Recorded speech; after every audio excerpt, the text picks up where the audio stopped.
हरे कृष्ण, राधे राधे। आज है गोवर्धन, तो आप सभी को गोवर्धन की हार्दिक शुभकामनाएं। और फ्रेंड्स, कार्तिक मास में गोवर्धन वाले दिन गोवर्धन पूजा की जो कथा है वो कही जाती है, तो वो मैं आप सबको कहती हूँ, आप सब सुनिएगा। और आशा करती हूँ आपको अच्छी लगेगी। और अच्छी तो वैसे भी लगनी है, क्योंकि जो हमारे अध्याय और पुराणों में जो कथाएं हैं, कहानियाँ हैं, सबको सुनने में बहुत अच्छा लगता है। तो फ्रेंड्स, शुरू करने से पहले सबसे पहले हम लेते हैं गणेश जी भगवान का नाम, उनको करते हैं याद और शुरू करते हैं आज की गोवर्धन पूजा की कथा। मंगलकारी देव तुम, मंगल करो गणेश, जगवंदन तुमरे करे, काटो सबके कलेश। बोलो गणेश जी महाराज की जय।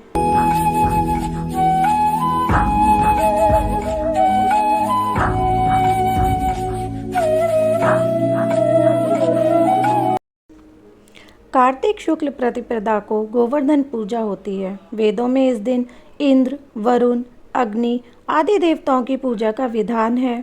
अन्नकूट या गोवर्धन की पूजा को आज जो विधान है वह भगवान श्री कृष्ण के अवतार के बाद द्वापर युग में आरंभ हुआ है। उस समय लोग इंद्र भगवान की पूजा करते थे।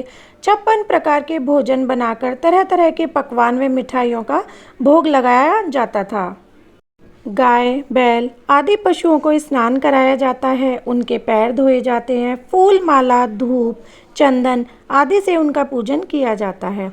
गायों को मिष्ठान खिलाकर उनकी आरती करके प्रदक्षिणा ली जाती है।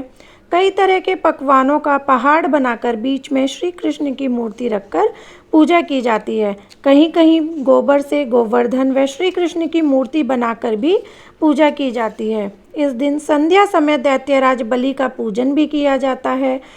पूजन के बाद अन्नकूट की कथा भी सुननी चाहिए। कथा इस प्रकार है। एक समय की बात है, भगवान श्री कृष्ण अपने सखाओं गोप ग्वालों के साथ गाय चराते हुए गोवर्धन पर्वत की तराई में जा पहुँचे। वहां पहुंचकर उन्होंने देखा कि हजारों गोपियां गोवर्धन पर्वत के पास 56 प्रकार के भोजन रखे बड़े उत्साह से नाच गाकर उत्सव मना रही थी। श्री कृष्ण के ने इस उत्सव का प्रायोजन पूछा तो गोपियां कहने लगी कि आज तो घर घर में उत्सव होगा, क्योंकि वृतासुर को मारने वाले मेघों व देवों के स्वामी इंद्र का पूजन होगा। यदि पूजा से वे प्रसन्न हो जाएं तो ब्रज में वर्षा होती है, जिससे अन्न पैदा होता है तथा ब्रजवासियों का भरण पोषण होता है। श्री कृष्ण बोले, यदि देवता प्रत्यक्ष आकर भोग लगाएं तब तो तुम्हें यह उत्सव जरूर करना चाहिए। इतना सुन गोपियां हंसने कहने लगी कि देवराज इंद्र की इस प्रकार निंदा नहीं करनी चाहिए। यह तो इंद्रोज नामक यज्ञ है, इसी के प्रभाव से अतिवृष्टि तथा अनावृष्टि नहीं होती। श्री कृष्ण बोले, इंद्र में क्या शक्ति है? उससे अधिक शक्तिशाली तो हमारा गोवर्धन पर्वत है, इसी के कारण वर्षा होती है। हमें इंद्र से भी बलवान गोवर्धन की ही पूजा करनी चाहिए। काफ़ी वाद विवाद के बाद श्री कृष्ण की बात ही मानी गई तथा ब्रज में इंद्र की पूजा के स्थान पर गोवर्धन की पूजा शुरू की गई। सभी गोप ग्वाल अपने अपने घरों से पकवान ला लाकर गोवर्धन की तराई में जा श्री कृष्ण की बताई विधि से पूजन करने लगे। उधर श्री कृष्ण ने अपने आदि दैविक रूप से पर्वत में प्रवेश कर ब्रजवासियों द्वारा दिए गए सभी पदार्थों को खा लिया और उन सबको आशीर्वाद दिया। सभी गोपाल अपने यज्ञ को सफल जानकर बड़े प्रसन्न हुए। नारद मुनि इंद्रोज यज्ञ देखने की इच्छा से ब्रज गांव में आए तो उन्हें इंद्रोज यज्ञ के स्थगित होने तथा गोवर्धन पूजा का समाचार मिला। इतना सुनते ही नारद इंद्रलोक पहुंच गए और उदास होकर बोले, गोकुल के निवासी गोपों ने इंद्रोज बंद करके आपसे बलवान गोवर्धन की पूजा शुरू कर दी है। आज से यज्ञों आदि में उसका भाग तो हो ही गया। यह भी हो सकता है कि किसी दिन श्री कृष्ण की प्रेरणा से वे तुम्हारे राज्य पर आक्रमण करके इंद्रासन पर भी अधिकार कर ले। नारद तो अपना काम करके चले गए, क्योंकि नारद मुनि भैया भड़काते थे, इधर से उधर चुगली करते थे वो। तो फिर अब इंद्र क्रोध में लाल पीले हो गए। अधीर होकर उन्होंने मेघों को आज्ञा दी कि गोकुल में जाकर प्रलय का सा दृश्य उत्पन्न कर दें। मेघ ब्रजभूमि पर जा मूसलाधार बरसने लगे। तब सब गोप ग्वाल सहम कर श्री कृष्ण की शरण में गए। और रक्षा की प्रार्थना करने लगे। गोप गोपियों की करुण पुकार सुनकर श्री कृष्ण बोले, तुम सब गोवर्धन पर्वत की शरण में चलो, वह सब की रक्षा करेंगे। सब गोप ग्वाल पशु धन सहित गोवर्धन की तराई में आ गए। श्री कृष्ण ने गोवर्धन को अपनी कनिष्ठा उंगली पर उठाकर छाता सा तान दिया।